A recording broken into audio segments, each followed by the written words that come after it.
नमस्कार मित्रहो, 89 मराठी या यूट्यूब चॅनलवर मी आपला संजय घोडके सर्व शेतकरी बांधवांचं स्वागत करतो।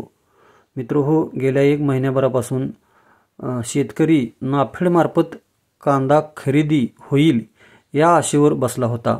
मात्र नुकतंच केंद्रानं नाफेडमार्फत कांदा खरेदीचं अर्थात 3 लाख मेट्रिक टन कांदा खरेदीचं उद्दिष्ट ठेवलेलं आहे। मात्र केंद्राने 1435 रुपये प्रति क्विंटल भावाने खरेदी करण्याचं निश्चित केल्याची गोष्ट माध्यमांना नाफेडचे जनरल मॅनेजर श्रीवास्तव यांनी नुकतीच दिलेली आहे।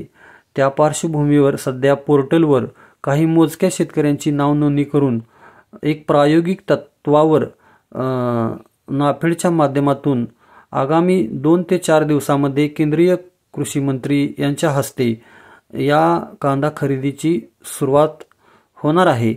मात्र सध्या बाजारभाव हा हमी भावापेक्षा जास्त आहे, त्यामुळे केंद्राने जो निश्चित केलेला 1435 भाव आहे तो कितीतरी कमी आहे। त्यामुळे शेतकरी सध्या नाराज असल्याचं दिसून येत आहे।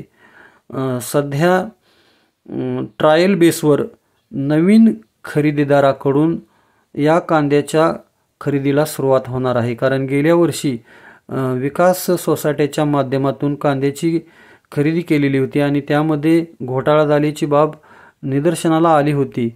त्या पार्श्वभूमीवर सध्या नवीन खरेदीदाराची नेमणूक केली आहे।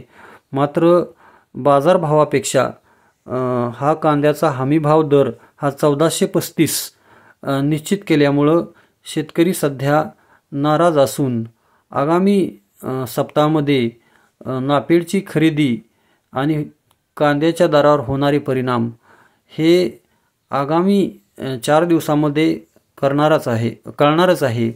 तर पाहूया मित्रहो, आगामी 4 दिवसांमध्ये नाफेडची खरेदी आणि त्याचा कांद्याच्या दरावर होणारा परिणाम। मित्रहो, यापुढेही आपण सोलापूर कांदा मार्केटमध्ये विविध शेतकऱ्याच्या मुलाखती देऊन कांद्यासाठी आपण काम करत आहोत। नमस्कार।